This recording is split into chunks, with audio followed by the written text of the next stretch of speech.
कहानी की शुरुआत में हम सर्दी की रात एक मोटे लड़के को सुनसान सड़क पर भागते हुए देखते हैं जिसका नाम योनसू था। दरअसल वो अपनी गर्लफ्रेंड से आखिरी बार मिलना चाहता था ताकि उसे अलविदा कह सके, क्योंकि वो लड़की इस सिटी को छोड़कर हमेशा के लिए सियोल जा रही थी। ऐसा लग रहा था जैसे वो अपनी पहली मोहब्बत को रोक लेना चाहता हो। वो उससे सिटी के बाहर एक सुनसान मोटेल में मिलने वाला था। वो अंदर आया और अपनी गर्लफ्रेंड को ढूंढने लगा। गैंग ही सीढ़ियों पर बैठी अपने बॉयफ्रेंड का इंतजार कर रही थी। फिर दोनों एक प्राइवेट रूम में गए ताकि आराम से बात कर सके। गैंग ही चाहती थी कि उसका बॉयफ्रेंड भी उसके साथ सियोल चले, लेकिन योनसू थोड़ा परेशान था और उसने उससे माफी मांगी। गैंग ही समझती थी कि वो अपने ग्रैंडफादर को यहाँ अकेला छोड़कर नहीं जा सकता। उसने योनसू को छुआ और पूछा कि क्या वो 100 किलो के ऊपर हो गया है। इससे योनसू को बहुत शर्म आई। गैंग ही अब भी कम उम्र की थी और वो अपने प्यार को किसी और को नहीं देना चाहती थी, इसलिए उसने खुद पहल की और योनसू के ओठों पर किस कर लिया। इसके बाद दोनों ने अपने कपड़े उतारने शुरू कर दिए। गैंगी ने अपने बॉयफ्रेंड के चेहरे को प्यार से देखा। इसके बाद योनसू ने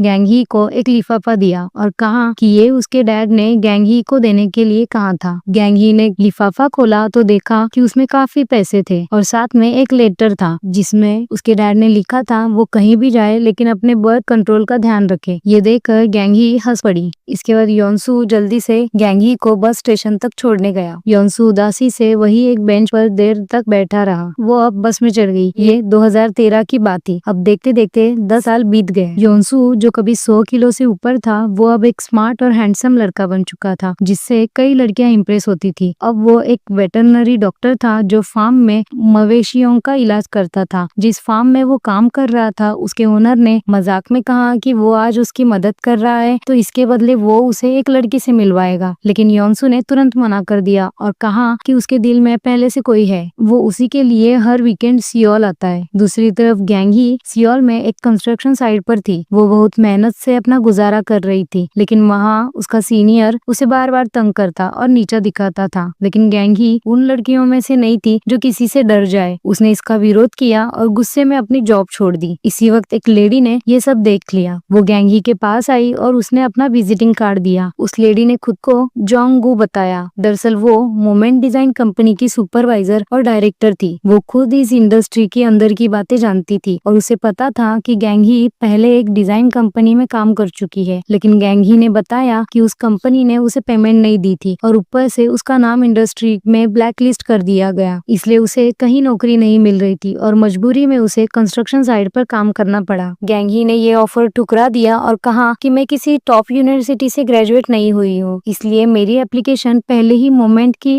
HR टीम ने रिजेक्ट कर दी थी। लेकिन जोंगू ने उसे समझाया कि इस बार वो उसे अपने नाम पर बुला रही है और अगर उसके साथ कुछ भी गलत हुआ तो वो खुद उसे प्रोटेक्ट करेगी। अब उसने दोबारा कोशिश करने का फैसला किया। वो बहुत कॉन्फिडेंस के साथ अपने प्रोजेक्ट डॉक्यूमेंट लेकर मोमेंट कंपनी पहुंची, लेकिन रिसेप्शनिस्ट पर बैठी लड़की ने जैसे ही उसका नाम सुना, उसका बर्ताव अचानक से बदल गया। उसके हर एक बात से गैंगी दुखी हुई। इंसल्ट महसूस करके गैंगी ने गुस्से में अपना बैग उठाया और बाहर निकल गई, लेकिन रास्ते में अचानक उसमें एक ताकत आ गई। अब गैंगी ने ठान लिया कि वो मोमेंट कंपनी वापस जाएगी। उसने अपनी आंखों पर शार्प स्मोकी मेकअप किया और पूरे कॉन्फिडेंस के साथ वापस उसी रिसेप्शन पर पहुंची। रिसेप्शनिस्ट को सुनाकर वो सीधे डायरेक्टर के ऑफिस में चली गई। उधर दूसरी तरफ योनसू अपनी छुट्टियों का फायदा उठाते हुए हमेशा की तरह फिर से सियोल आ गया। योनसू का सबसे अच्छा दोस्त हानवू जब ये देखता है तो थोड़ा दुखी हो जाता है। वो कहता है कि वो बार बार सियोल आता है, लेकिन ऐसा कैसे हो सकता है कि वो अचानक गैंग ही से टकरा जाएगा। सियोल की आबादी 1 करोड़ है। अब अगले दिन गैंग ही अपने डिपार्टमेंट हेड के साथ उस लग्जरी विला प्रोजेक्ट के ओनर से मिलने गई। डिपार्टमेंट हेड बहुत सोफिस्टिकेटेड था और वो चाहता था कि महंगे महंगे मटेरियल्स इस्तेमाल किए जाए ताकि ओनर का क्लास शो हो। गैंग ही की बातें सुनते ही विला का ओनर सियोक ग्योंग तुरंत राजी हो गया, लेकिन उसे वो विला अपने खास दोस्तों को गिफ्ट में देना था। अब गैंग ही सियोक ग्योंग के साथ एक कॉफी लाने कैफे में गई। तभी योनसू भी उसी कैफे में मौजूद था। वो गैंग ही को देखता रहा जैसे उसे यकीन ना हो रहा हो। हानवू को जब ये पता चला तो वो दौड़कर योनसू को खींचता हुआ बाहर ले गया, लेकिन तब तक गैंग हुई जा चुकी थी। गैंग ही अब वापस विला पहुंच चुकी थी। वही उसे सियोक क्योंग और उसके 2 दोस्तों की कॉम्प्लिकेटेड रिलेशनशिप के बारे में पता चला। दरअसल सियोक क्योंग की शादी ईस्टर से हुई थी, लेकिन उससे अपने मंगेतर से कोई लगाव नहीं था। लेकिन उसने इस रिश्ते का विरोध करते हुए घर छोड़ दिया और इसी वजह से ईस्टर की मुलाकात अपने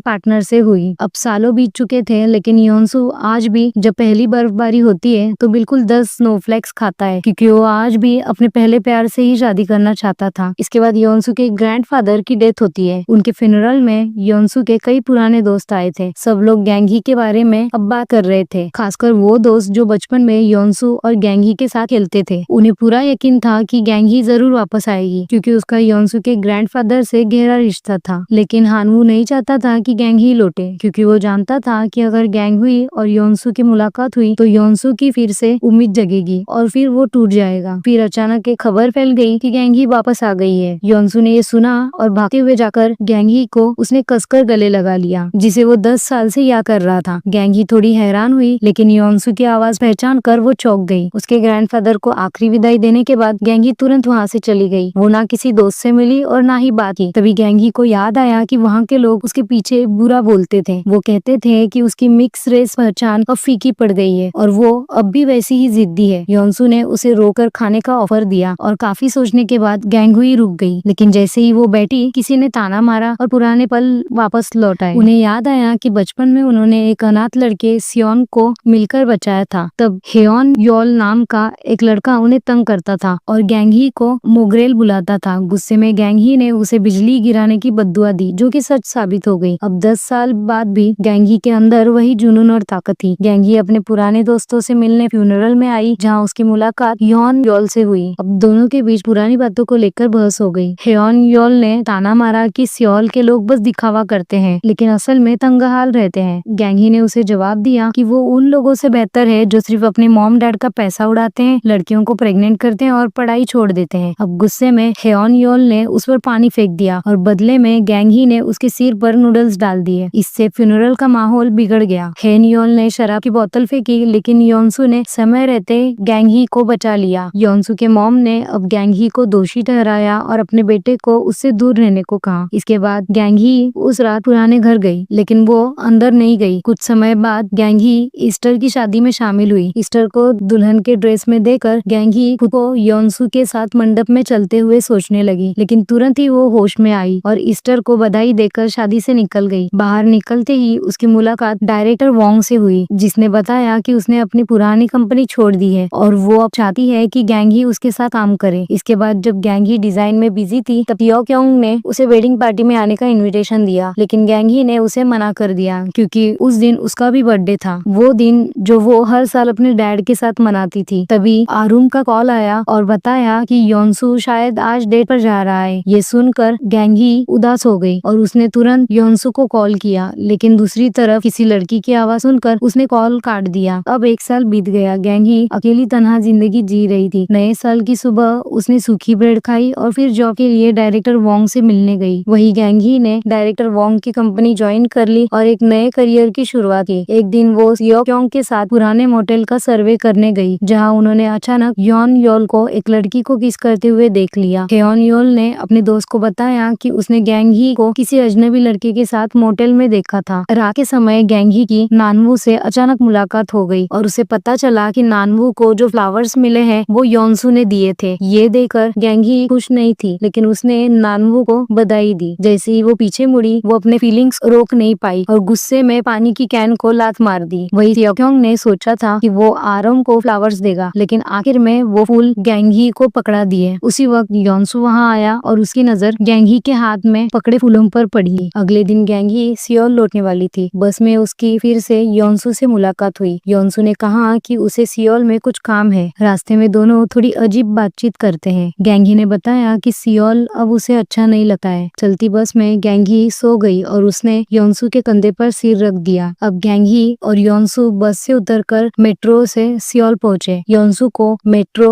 और सियोल के रास्तों की गैंगी से ज्यादा जानकारी थी। अब दोनों ने साथ में डिनर किया। खाने से पहले गैंगी ने जब अपने बाल बांधे तो योनसू उसकी तरफ देखते रह गया। खाना खत्म होने के बाद गैंगी ने उसे अपने ड्रोम रूम में बुलाया। योनसू ने प्यार से उसका सिर थपथपाया और कहा कि उसने सियोल की चारों सीजन्स को पार कर लिया है, चाहे वो जगह उसे अच्छी ना लगे। इससे गैंगी थोड़ी इमोशनल हो गई और उसने धीरे से पूछा, क्या दोस्त एक दूसरे को किस कर सकते हैं? योनसू ने जवाब नहीं दिया, बल्कि हल्के से उसे दूर करते हुए कहा कि दोस्ती और किस के बीच दूरी होती है। बात संभालते हुए गैंगी ने उसे ड्रिंक के लिए पूछा। इसके बाद गैंगी बिना कुछ कहे सियोल लौटने वाली थी, लेकिन जाने से पहले उसने उसने योनसू की मॉम से सामना किया। उसके मॉम ने गैंगी के मॉम को बुरा कहा तो गैंगी ने जवाब दिया कि अगर मेरे मॉम ने तुम्हारे हस्बैंड को छीना तो अब मैं तुम्हारा बेटा छीन लूंगी। योनसू की मॉम बहुत गुस्से में थी, लेकिन योनसू वहां आकर उसे गैंगी से दूर ले गया ताकि उनमें कोई लड़ाई ना हो। उसी रात गैंगी उदास होकर पार्क में अकेली बैठी थी। तभी सियोक्योंग वहां आया और उसे एक गिफ्ट बॉक्स दिया। उसने कहा कि वो उसका यूज कर सकती है ताकि लोगों का ध्यान दूसरी तरफ जाए। उधर योनसू को अपने डैड का एक्सीडेंट याद आ रहा था जो सालों पहले हुआ था। दरअसल उस इंसिडेंट की वजह गैंगी थी। अगले दिन योनसू ने अपने मॉम को डिनर पर बुलाया और बचपन की यादें याद की। उसने बताया कि वो गैंगी की मॉम को ज्यादा पसंद करता था और चाहता था कि काश वही उसकी मॉम होती। इस वजह से उसने अपनी मॉम की हर बात मानी और खुद की खुशी कुर्बान कर दी और वो गैंगी के साथ नहीं गया। लेकिन अब उसे एहसास हुआ कि वो खुद के लिए भी जी सकता है। योनसू ने गैंगी से अपने दिल की बात कही, उसे किस किया और बताया कि अब वो सिर्फ उसे खुश देखना चाहता है। गैंगी भी खुश हो गई, लेकिन जैसे ही वो लौट रही थी उसे सियोक्योंग की याद आई जो उसी वक्त उसके लिए प्रपोजल की तैयारी कर रहा था। गैंगी को याद आया कि सियोक्योंग ने पहले उसे एक नेकलेस दिया था और कहा था कि वो इसे जरूर पहने क्योंकि इससे उनका प्रोजेक्ट दोबारा शुरू हो सकता है। उस वक्त गैंगी ने सोचा कि ये बस एक अफवाह है, इसलिए उसने हाँ कर दी थी। जब योनसू ने ये सब सुना तो वो मुस्कुराया और गैंगी को किस करते हुए कहा कि उसे खुशी है कि सियोक्योंग और गैंगी के बीच सिर्फ काम का रिश्ता है। वो खुश था क्योंकि आज उनका पहला ऑफिशियल डे था, लेकिन गैंगी ने कहा कि असली पहला दिन तब होगा जब वो सियोक्योंग को नेकलेस लौटाकर सब कुछ क्लियर कर देगी। अगली सुबह गैंगी को सियोक्योंग का कॉल आया और जैसे ही वो बाहर गई किसी अनजान शख्स ने उसे गुलाब दिया और एक रास्ते की ओर इशारा किया। गैंगी वहां गई तो देखा कि रेड कारपेट बिछी है और लोग तालियों के साथ वहां खड़े हैं। सियोक्योंग ने गाना गाया और फिर एक घुटने पर बैठकर उसे प्रपोज किया। ट्रकों और बसों से माहौल और ग्रैंड बना दिया गया। योनसू वही खड़ा सब देखता रहा। शाम को योनसू ने ज्वेलरी शॉप जाकर वही नेकलेस दिखाया, लेकिन पता चला कि वो बहुत महंगा है। उधर योनसू ने गैंगी के लिए ब्रेकफास्ट बनाया और कहा कि अब वो सबके सामने इस रिश्ते को अपनाना चाहता है। योनसू और गैंगी ने फैसला किया कि अब वो अपने रिश्ते को सबके सामने अपनाएंगे, भले ही लोग उन्हें देखे या बात करें। गैंगी ने खुशी से हाँ कहा। फिर दोनों ज्वेलरी शॉप गए और एक दूसरे के लिए उन्होंने रिंग चुनी। योनसू ने कहा कि वो सबसे महंगी रिंग ले, लेकिन गैंगी ने एक सिंपल सी और प्यारी रिंग पसंद की। उन्होंने एक दूसरे को रिंग पहनाई और फोटोज भी ली। ये सीन दो पड़ोसियों ने देख लिया और जाकर नानवू को बता दिया। उन्होंने अफसोस जताया कि योनसू ने उसे धोखा दिया, जबकि नानवू पहले ही क्लियर कर चुकी थी कि उनका कोई रिश्ता नहीं है। उधर गैंगी ने योनसू को अपने कमरे में बुला लिया। वो उसके साथ कुछ पल बिताना चाहती थी, लेकिन योनसू को डर था कोई उन्हें देख न ले। तभी दरवाजे पर नॉक हुआ। आरुम अपने मॉम को लेकर आई थी और उसने एक रात के लिए रुकने की बात की। बाद में सभी दोस्तों ने साथ बैठकर अपनी अपनी फैमिली की परेशानियां शेयर की। इससे सबको थोड़ा सुकून मिला। फिर गैंगी ने अपने डैड को कॉल किया, लेकिन उसे कॉल पर डायरेक्टर वोंग की आवाज आई। उसे नहीं पता था कि उसके डैड अस्पताल में है और डायरेक्टर वोंग उन्हें देखने आई थी। अस्पताल में गैंगी के डैड बगल के पेशेंट को उसकी बेटी से फोन पर हंसते हुए बात करते देख रहे थे। उन्होंने मुस्कुराने की कोशिश की, लेकिन अंदर से वो बहुत अकेले थे। उधर गैंगी कुछ दिनों के लिए सियोल लौट गई। जाते वक्त उसने योनसू को गले लगाकर कहा कि वो उसे छोड़कर नहीं जाना चाहती। सियोल में उसने सियोक्योंग को उसका दिया हुआ नेकलेस लौटा दिया। इससे सियोक्योंग दुखी था, लेकिन वो कूल बनने की कोशिश कर रहा था। ईस्टर को लगा कि शायद सियोक्योंग को सच में गैंगी पे प्यार था, लेकिन ईस्टर ने पार्किंग में अपने हस्बैंड को उसकी कजिन के साथ गले लगाते देख लिया और वो सदमे में आ गई। इसके बाद गैंगी ने उसे तुरंत अस्पताल पहुंचाया। विलेज में लोग गैंगी के डैड से कहने लगे कि उनकी बेटी ने सियोल के लड़के से सगाई कर ली है, फिर वो योनसू से क्यों मिल रही है। रात को गैंगी लौटी तो उसके डैड ने सीधा पूछा कि क्या वो योनसू से ब्रेकअप कर सकती है। इससे गैंगी हैरान रह गई। गैंगी जब सियोल लौटी तो वो चर्च गई और उसने गॉड से अपने क्राइम कन्फेस किए। उसने कहा कि उसने अपनी मॉम और योनसू के डैड की हत्या की थी और बीते 20 सालों से वो उसे भूल चुकी थी, लेकिन अब भी वो योनसू से प्यार करती है। उसने पूछा कि क्या गॉड उसे माफ कर सकते हैं। सियोक्योंग उसके साथ था और ये सुनकर वो हैरान रह गया। बाहर निकलने पर गैंगी ने कहा कि वो पुलिस स्टेशन जाकर खुद को सरेंडर करना चाहती है, लेकिन सियोक्योंग ने उसे रोका और कहा कि वो उस वक्त बहुत छोटी थी और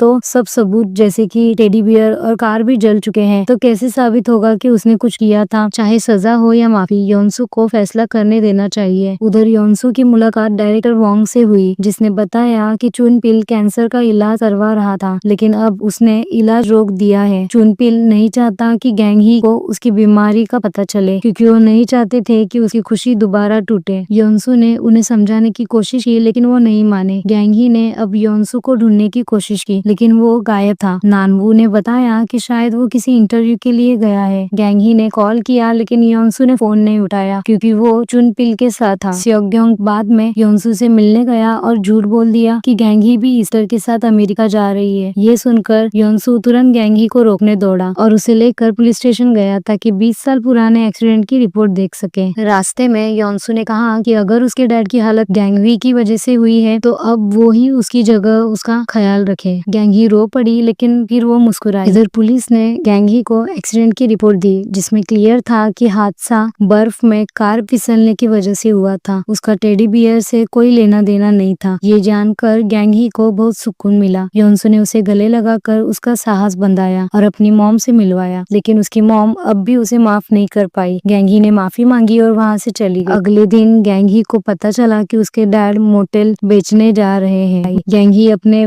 डैड के मोटेल बेचने के फैसले से नाराज हो गई और उसने गेस्ट को वहाँ से भगा दिया। फिर वो अस्पताल जाकर चुपचाप लेटे। वो अपने डैड को देखकर इमोशनल हो गई। चुनपिल को याद आया कि उसने रिसेप्शनिस्ट से कहा था कि वो अपनी यादों से डरता है और मरने के बाद गैंग ही उन यादों में उलझी रहेगी, इसलिए वो सब छोड़ देना चाहता है। लेकिन उसने बेटी से सिर्फ इतना कहा कि अब उसे खुद का ख्याल रखना मुश्किल है। गैंग ही ने मोटेल को नर्सिंग होम में बदलने का प्लान बनाया, ताकि उसके डैड वहीं रह सके। फिर गैंग ही ने पूरी लगन से इस प्रोजेक्ट पर काम करना शुरू किया। इसी दौरान उसका दूसरा प्रोजेक्ट बूमरैंग मोटेल भी पूरा हो गया। ओपनिंग सेरेमनी में नेबर और पुराने साथियों ने उसकी तारीफ की और अपने पुराने बर्ताव के लिए माफी मांगी। वही दिन क्रिसमस और चुनपिल का बर्थडे भी था। सबने मिलकर इसे सेलिब्रेट किया। इसी खुशी में चुनपिल अचानक गिर गया, जिससे सब डर गए, लेकिन फिर उसने सबको शुक्रिया कहा, खासकर अपने बेटे और बेटी को। बाद में गैंग ही ने योनसू के साथ बर्फ में खड़े होकर हमेशा साथ रहने की ख्वाहिश जताई और दोनों ने प्यार भरा किस किया। और इसी के साथ ये कहानी यहीं पर खत्म होती है।